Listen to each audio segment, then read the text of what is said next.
Muy buenos días, buenas tardes, buenas noches, depende de cuándo te conectes. Seas muy bienvenido a tu canal WDR Inti News. Soy Wilber Domínguez Remar y empezamos. Transmitiendo desde la ciudad de Trujillo, Perú, por cuestiones de la pandemia.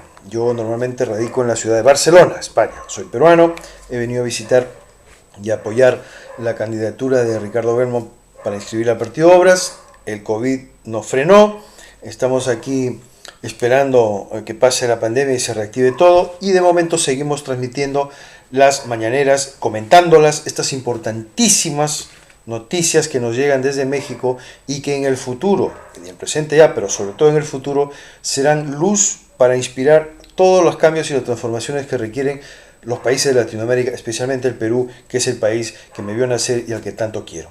Vamos con la mañanera, amigos, con el presidente Andrés Manuel López Obrador. Comentemos brevemente lo que ha ocurrido esta mañana. Mentiras, todo esto que está sucediendo, de mentiras o de noticias falsas. Se refiere a esta bulo, esta fake news que salió como que líder de los cárteles Jalisco Nueva Generación, conocido como Mencho, supuestamente había fallecido. Bueno, pues el presidente aclara que ha sido un bulo, una mentira, y que no hay ninguna constancia oficial de ese supuesto fallecimiento. Eso es lo que puedo comentar. Nosotros ya hemos definido la política en materia de seguridad, lo que aquí se ha expuesto. Estamos atendiendo las causas que originan la violencia. Ese es un cambio en la estrategia. Pensamos que no se puede enfrentar la violencia con la violencia, no se puede apagar el fuego con el fuego. Recuerdo mucho cuando era niño y en un momento en la escuela, las clases de religión nos decían que uno de los mensajes más importantes del credo en la religión católica, el cristianismo, era el hecho de que ante un acto agresivo deberíamos dar la otra mejilla, poner la otra mejilla, es decir, si alguien te pega en una mejilla, tú pon la otra para que te pegue también en la otra, en lugar de tú responder con otro golpe. Es decir, lo que está diciendo el presidente de México. No devolver golpe por golpe, o sea, esa ley antigua, la ley del talión, de ojo por ojo, diente por diente, eso no ha llevado a solucionar nada en México, al contrario. Entonces el presidente está poniendo otra política, es decir, atender las causas. ¿Cuáles son las causas de la delincuencia? La injusticia. ¿Qué injusticia? La injusticia social. Eliminar la corrupción de los políticos, eliminar la impunidad, no permitirla. Esto es el 99% del éxito de un gobierno, el hecho de que no se elijan autoridades corruptas. Muy importante, amigos, que a partir de ahora, cuando se presente un candidato, el que sea, del partido que sea, se lo escudriñe, se le analice todo su pasado para ver si tiene anticuchos. Y si no está claro, amigos, no se le debe votar. Por favor, peruanos, despierten de una vez. Analicen los candidatos cuando se presentan y no le den su voto ante la menor duda de falta de honestidad de ese señor. Hay que garantizar mejores condiciones de vida, de trabajo a todo el pueblo. Antes se... Garantizar mejores condiciones de vida y de trabajo a todo el pueblo. ¿Eso está haciendo usted, señor Martín Vizcarra? ¿Es esa la tarea que se han propuesto los legisladores en el Congreso? ¿Es ese el objetivo que tienen todas nuestras autoridades locales, distritales, provinciales, regionales, nacionales para el Perú? Pensemos, amigos. Llevamos décadas en las cuales los políticos solamente tienen el interés de entrar, de engañar, decir una cosa y en el fondo lo único que quieren es robar. Eso se tiene que acabar en el Perú. No se aguanta más ese tipo de injusticias.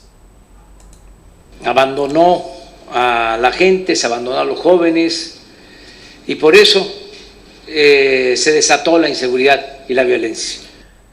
Se ha abandonado a los jóvenes en el Perú, se ha abandonado a los niños, se ha abandonado todo el tejido social. Vayamos a otra parte de la mañanera, amigos, con otro tema. 86,000 niñas y niños con discapacidad en Veracruz tienen pensión. 7,336 niñas y niños tienen también pensión porque están en guarderías, en estancias infantiles, tienen su pensión. 1,760 productores han recibido crédito ganadero a la palabra. ¿Qué es eso del crédito ganadero a la palabra? Muy simple.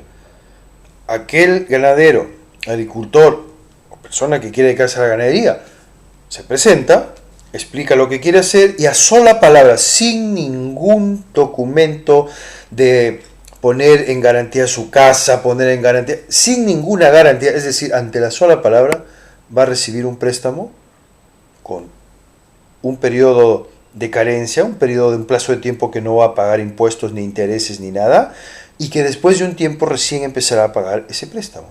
A la sola palabra, amigos. Esto está pensado justamente para aquellos colectivos, productores, agricultores, ganaderos, que no disponen de medios para acceder al crédito, entre comillas, normal del sistema bancario de México. 230,000 productores están recibiendo apoyo de manera directa, 230,000. Aquí les digo, todos los cañeros tienen apoyo como nunca. Todos los que siembran caña. Desde el que tiene 1 hectárea, 5 hectáreas, 10 hectáreas, 20 hectáreas, me parece que hay un tope de hasta de 50 hectáreas. No sé cuánto es el tope, pero hay un tope porque ya de ahí para arriba pues no necesitan apoyos. Ya son grandes industriales de la agroindustria. Cañeros de Veracruz, los que se dedican al cultivo del café, están también recibiendo apoyo. Antes no recibían lo que era el PROCAM. Ojo, amigo, el apoyo no es regalos, o sea, no es darle dinero gratis, no. Son préstamos, precios de garantía, para que el agricultor sepa que sea lo que sea el precio del mercado, él siempre va a poder cobrar un precio estable, razonable y justo que le va a pagar el gobierno. Y el gobierno, en ese sentido, está protegiendo su sistema agrario. Campo, ahora todos están recibiendo. Aquí también aprovecho para comentar que se logró un acuerdo con Estados Unidos para que se compre la azúcar mexicana. Se aumentó el volumen de compra que va a hacer Estados Unidos y esto garantiza a los cañeros de Veracruz y del país que van a obtener una mejor rentabilidad, es decir, que van a sacar más por su producto. Excelente que Andrés Manuel López Obrador sea un hombre pragmático y no una persona ideologizada. Bueno, ustedes me disculpan. ¿Por qué? Porque aquellas personas que solamente piensan en ideologías y no son prácticos, por el hecho de estar en contra del sistema neoliberal, como lo ha hecho Venezuela, lamentablemente, de tener muy malas relaciones con Estados Unidos, miren a lo que le ha llevado a Venezuela a sufrir este ataque terrible, este bloqueo comercial que la tiene sumida francamente en una situación terrible a Venezuela, fruto del bloqueo comercial de Estados Unidos. Y México, que está aplicando un modelo también contrario al modelo neoliberal, igual que hace Venezuela. Venezuela hace un modelo contrario al sistema neoliberal orientado en el socialismo. México desarrolla un sistema contrario al modelo neoliberal, pero no orientado al socialismo. Esa es la gran diferencia entre México y Venezuela. Por eso aquellos periodistas, editorialistas, medios de comunicación que intentan meter en el mismo saco a México con Venezuela o Bolivia y Cuba, pues están totalmente fuera de foco, porque no es lo mismo. ¿Ya? Entonces, muy importante cómo México está logrando mejorar la capacidad comercial de sus propios productores gracias a tener una excelente relación con el vecino del norte. Amigos, hay que ser pragmático. ¿Quién compra ese azúcar en el país del norte? La industria, y finalmente acaba llegando pues a la gente, al pueblo norteamericano. Es al pueblo. Cuando uno comercia, es el pueblo el que compra ese producto. Entonces, si tú eres práctico, tú sabes que para poder tener ingresos, has de comercializar, tienes que tener muy buenas relaciones. De esto saben muy bien los catalanes, que desde la época de los fenicios ya, en aquella zona, los fenicios crearon puntos, colonias en los puertos a todo lo largo y ancho de las costas mediterráneas. Uno de ellos en la zona de Cataluña. Y el comercio desde entonces ha sido un aspecto fundamental del pueblo catalán, del vasco también. Son pueblos acostumbrados al comercio. Entonces México tiene gran vocación comercial. Y en el caso de Andrés Manuel López Obrador, él lo lleva en la sangre, porque él desde niño vio a su madre cómo salía en sus cayucos por esos riachuelos, por esos lagos, esas lagunas de allá de su natal Tabasco, para comercializar. La señora cuenta, Andrés Manuel, en el documental fantástico, se lo recomiendo, Este soy yo, de Epigmenio Ibarra, que narra la vida de Andrés Manuel López Obrador y sobre todo la campaña, cómo llega a ser presidente de México. Narra cómo su madre se iba durante 1 o 2 semanas y no regresaba comercializando. Entonces Andrés Manuel desde niño sabe la importancia fundamental del comercio. Amigos, y para tener buenas relaciones comerciales no hay otra forma que ser respetuoso, que ser considerado. Tú no puedes querer, pretender establecer buenas relaciones comerciales y estarte peleando. Esto es contrario pues al sentido común. Entonces yo celebro que México haya tomado ese camino de lucha frontal contra la corrupción, absoluta marcha atrás respecto a las políticas neoliberales y declarar a México país libre del sistema neoliberal, pero al mismo tiempo mantener excelentes relaciones comerciales con el país más neoliberal del mundo, que es Estados Unidos. O sea, fíjense, no es pues una persona cautiva de una ideología, Andrés Manuel, es un hombre eminentemente práctico. Eso es lo que requiere la humanidad en estos momentos, hombres prácticos. Aquí ya estamos honestos también, pagando precios de garantía en maíz, en frijol, en arroz, en leche. Así es. Son 5, 6, 7 productos fundamentales para que el agricultor, el ganadero pueda tener garantizado de que cuando va a llegar la época de la cosecha o va a recibir lo que requiere, sus precios no se han tirado al suelo, pues. Eso es lo que ocurre en Perú. Aquí yo he visto cómo en época de pandemia los agricultores en la zona de Chimbote han tenido que su producción de mangos, por ejemplo, enterrarla en sus campos, porque el precio cayó tanto que es que ya no merecía ni la pena pagar el transporte para llevarla al mercado. ¿Tú sabes lo que significa estar todo un año cultivando tus campos, cuidándolos, protegiéndolos, abonándolos, regándolos, de un año entero? Y cuando llega la cosecha tienes que todos tus cultivos enterrarlos porque no te merece la pena venderlos. Amigos, ¿qué pasa en el Perú? ¿Cómo es posible que teniendo este magnífico ejemplo ahí en México no seamos capaces de copiar lo bueno que está haciendo México? Señor Vizcarra, despierte de una vez. Bueno, ¿qué vamos a esperar de Vizcarra si es un neoliberal más? Que lo único que quiere es él atornillarse en el poder, blindar a su gente y ya está. O sea, no hemos sabido elegir en el Perú hasta ahora un verdadero gobernante como sí lo ha hecho México. Y ese es un asunto pendiente que tiene Perú. Vayamos a otra parte de la mañanera, amigos, con otro tema de fundamental importancia que nos va a servir a nosotros los peruanos también para inspirarnos y saber lo que está pasando allá. Estábamos enfrente a un virus totalmente... ¿Cómo ha logrado México controlar la pandemia? ¿Cómo ha logrado que ya la meseta de la pandemia empiece levemente en algunos lugares a bajar? ¿Y cómo, a pesar de estar catalogado México como uno de los países con mayor pobreza del mundo, su sistema sanitario no se ha colapsado? México. Estados Unidos colapsado la mayoría de sus grandes ciudades. España ni qué decir, Italia por lo consiguiente. Inglaterra. Países supuestamente súper desarrollados. ¿Y cómo es posible que México, que todavía no entra en ese nivel, ha logrado controlar la pandemia? Y esto es algo fundamental. Amigos, México ha logrado esto, ¿saben por qué? Porque desde empezó su gobierno Andrés Manuel López Obrador el 1 de diciembre del 2018, es decir, hace 1 año y medio, se preocupó por fortalecer su sistema sanitario público de una manera como pocos presidentes yo he visto en el mundo lo hagan. Punto 1. O sea, él se preparó con 1 año y medio de anticipación para tener un sistema público bien coordinado, liberado de las mafias de la compra de las medicinas, que robaban a mansalva por todos lados, limpió todo ese sistema sanitario de la corrupción, y tercero, se preocupó en rehabilitar más de 200 hospitales que gobiernos anteriores los habían dejado abandonados. Desconocido, nuevo, maligno, y por la constancia, la perseverancia, ya los médicos tienen mucho más capacidad para salvar vidas.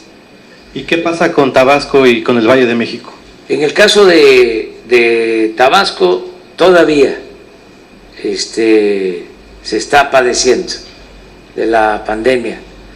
El caso del Valle de México ya empieza a mostrarse pues un descenso. No nos olvidemos, amigos, que el Valle de México representa prácticamente el 50% de todos los casos de México, del país. Es como en el Perú, pues Lima, ¿no? Entonces, es fundamental. En el Perú todavía no estamos en eso. Perú sigue creciendo los casos. Lógico, pues lógico. Aquí en Perú nadie ha hecho nada por recuperar el sistema sanitario público. Nadie. Y este presidente, aunque cuando pase esto, tampoco lo hará. No es que ese es un gobierno neoliberal, un gobierno... A ver, ¿qué quiero decir cuando hablo de un gobierno neoliberal? Un gobierno neoliberal son políticos al servicio de los oligopolios, tanto nacionales como extranjeros. No han sido puestos ahí para gobernar para el pueblo. Y si nosotros seguimos eligiendo ese tipo de gobernantes, no tenemos ningún futuro en el Perú, amigos. Así que es fundamental que aprendamos a saber la diferencia entre un candidato y otro. No es lo mismo. ¿Sí? Vayamos a otra parte de la mañanera, amigos. Que pues hay que conocer la historia, que es pues fundamental, es la que... El presidente de México es un historiador, un amante de la historia, ha escrito varios libros y es un profundo conocedor de la historia, y en cada conferencia de prensa que hace cada día, diario, a las 7 de la mañana, todos los días de lunes a viernes el presidente de México hace una conferencia de prensa, y en esas conferencias de prensa, en un 70-80%, cada día siempre hace referencias a la historia de México, y esto está contribuyendo al despertar cada vez más grande de que el pueblo de México sepa realmente lo que le pasó. En Perú, ¿por qué el Perú está así dormido completamente? Porque en primer lugar, la historia que se enseña en las escuelas no es la verdadera historia del Perú. Punto 1. Punto 2. Justamente el sistema neoliberal lo que trata es que los pueblos se olviden de su historia. Y es adrede, está planificado eso. Por eso la importancia de mirar el ejemplo de México. Porque México representa lo que nosotros en el Perú tenemos que hacer algún día. Nos guía. Si no sabemos qué es una república y qué es una monarquía, pues estamos mal, con todo respeto, ¿no? La historia es la maestra de la vida, decía Cicerón. Cicerón, amigos. Entonces, Sara. Gracias, presidente. Buenos días a todos. Para cerrar de mi parte el tema del COVID, decía hace un momento que este llamado que usted ha hecho a salir con cuidado está autorizado por los médicos. Para algunas personas ha sido un tanto contradictorio que usted llame ahora a salir aún con estos cuidados cuando el doctor Gatell dice que estamos, pues se ha prolongado esta meseta de contagios. ¿Por qué este momento para hacer este llamado a la población, si no es riesgoso de que esto pudiera ocasionar un rebrote? Si tiene que ver con esta situación que decía hace un momento, que a pesar del encierro no hay una ingobernabilidad, ¿se podría causar una ingobernabilidad si se prolonga esto por el tema de la economía? Gracias. Es que tenemos que tener los equilibrios en todo, el justo medio, cuidarnos, que es lo más importante, lo sanitario, lo médico, la salud, y al mismo tiempo la economía, del bienestar. Amigos, en México es la conciencia de la población y no medidas represivas como en el Perú. En el Perú se ha declarado toque de queda a partir de las 4 de la tarde, inclusive los domingos, y prohibición de salir. En México no, en México se recomendó no salir y la gente se quedó en su casa. Se recomienda no ir a trabajar y la gente se queda en su casa, pero aquellos que por sí o sí tienen que salir porque no tienen para vivir, salen y trabajan. Obviamente tomando sus precauciones y asumiendo el riesgo. Entonces, en México se ha apelado a la conciencia del pueblo y en Perú se sigue pensando que el pueblo es un niño y que hay que obligarle y darle normas rígidas y el papá gobierno es el que ordena y manda. No, ya no son épocas estas.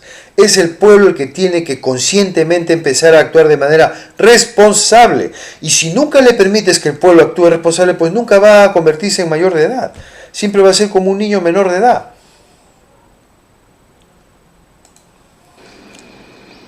El regresar a la convivencia en armonía, la libertad, que no nos embargue el miedo, el temor. Entonces tenemos que ir poco a poco. Ya aprendimos bastante y demostramos ser responsables, la mayoría de los mexicanos. Es excepcional el comportamiento de la gente. Bueno, por eso se logró aplanar la curva. Cuando empezó esto de la pandemia en febrero en México, en todo el país habían 3.500 camas aproximadamente de atenciones especializadas. Si no se hubiesen tomado estas medidas y el pueblo de México no hubiese apoyado, probablemente solo en México se hubiese llegado a necesitar más de 4.500 camas en México, cuando en todo el país apenas habían 3.500. ¿Qué ha ocurrido gracias a este excelente manejo que ha hecho la pandemia al gobierno de México? Que en su máximo nivel de pandemia, la Ciudad de México apenas llegó a 1.700 camas. O sea, a necesitar 1.700 camas de cuidados intensivos. Entonces, pues se logró realmente que no se colapse el sistema sanitario mexicano. Un logro extraordinario, que ni siquiera los países más desarrollados del mundo lo lograron. Y eso lo ha logrado México. Entonces, reconozcamos, amigos, el mérito de este extraordinario presidente y su gobierno. Enfrentar la realidad. Ya ayudamos. Si hubiese un rebrote, pues marcha atrás. Vamos a estar pendientes todos. Pero si nos cuidamos entre todos de manera responsable, con criterio, podemos ir hacia la normalidad. Miren, esto es lo que logramos.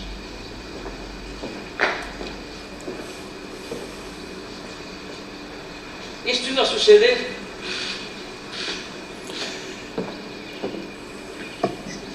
esto iba a suceder. Estaba yo en una gira Tijuana, ¿no? en Tijuana y en una reunión de los médicos tomaron la decisión de que se tenía que aplicar lo de la sana distancia y... Amigos, esta línea roja que ven aquí era la proyección que se tenía si no se hubiese aplicado las medidas que se tomaron. O sea, si hubiese desbordado por completo. Es lo que le ha pasado a Perú. Esto es lo que le ha pasado a Perú. Perú va por acá. Va subiendo esta curva. Todavía no ha llegado acá. México logró estabilizar esta curva aquí, amigos. Y va así. Extraordinario. Y llamar a la gente a resguardarse y cuidarnos en casa, porque esto nos iba a suceder. Esto iba a durar 6 semanas, pero esto iba a ocasionar muchísimos muertos, porque no teníamos capacidad. Mira,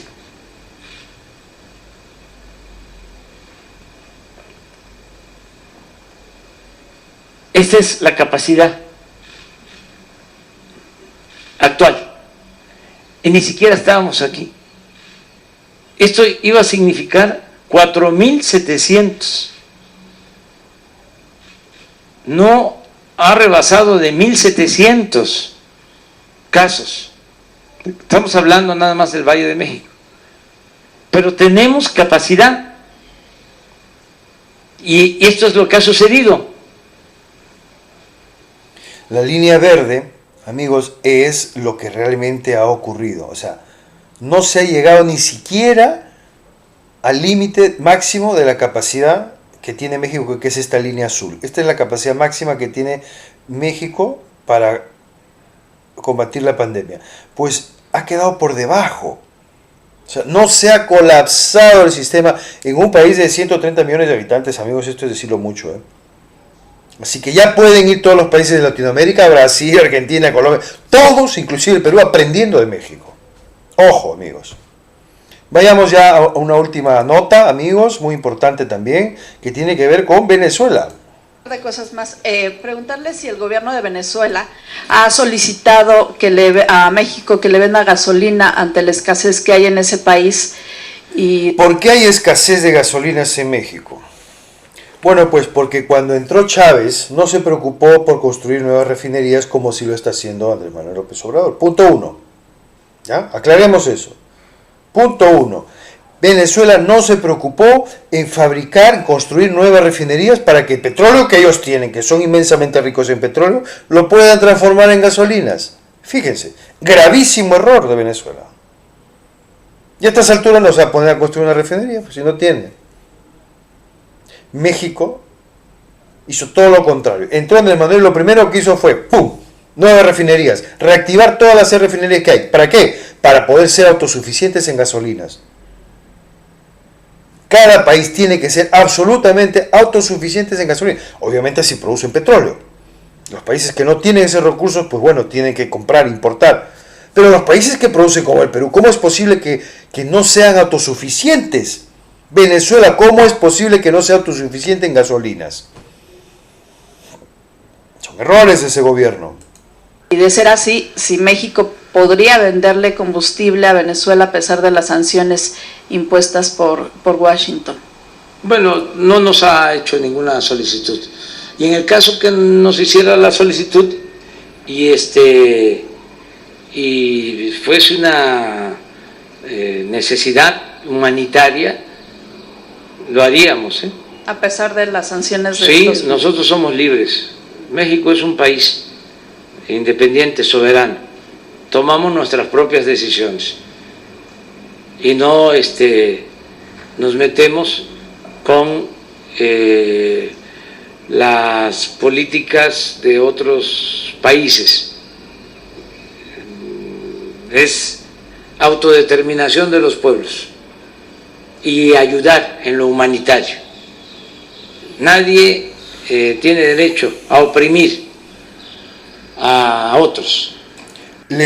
Nadie tiene derecho a oprimir a otros. O sea, le está diciendo Estados Unidos, sin decirlo, pero lo está diciendo porque Estados Unidos es el principal opresor del mundo, que nadie tiene derecho a oprimir. Estados Unidos, al bloquearle comercialmente a Venezuela, ha ocasionado una situación terrible humanitaria. Es el gobierno de Estados Unidos. Evidentemente también colabora pues la ineptitud del gobierno venezolano, lógico. Pero el causante principal es Estados Unidos, amigos. Lo dice bien claro, nadie tiene derecho a oprimir a otros pueblos. ¿Por qué Estados Unidos sí lo hace? Ninguna hegemonía puede aplastar a ningún país. Ya. Y preguntarle también sobre este secuestro de un general. Bueno, ya, vamos a dejarlo aquí, amigos. Ya se ha alargado bastante. Agradecerles muchísimo por vuestra participación, por vuestra presencia. Para mí es muy reconfortante saber que ustedes están ahí, que ven los vídeos, que le dan likes, que los comparten, porque esto nos ayuda mucho. Gracias, amigos. Seguimos, como siempre, divulgando la cuarta gran transformación de México, porque es fundamental que en nuestros pueblos, de Perú, de Colombia, de Venezuela, de Chile, de Argentina, de cualquier país de Latinoamérica, se vea el ejemplo de México, porque en el futuro nosotros también tenemos que desarrollar nuestra propia gran transformación con el ejemplo de México, porque es un gran maestro. Es lo que tenemos que hacer. Lo está haciendo de manera muy inteligente, de manera pacífica, sin caer en comunismo ni en socialismos, ni populismos, y sobre todo luchando contra la corrupción y la impunidad, que son las lacras de nuestras naciones. Gracias, amigos. Seguimos como siempre, aquí, WDR, Inti News, Wilmer Domínguez Rema.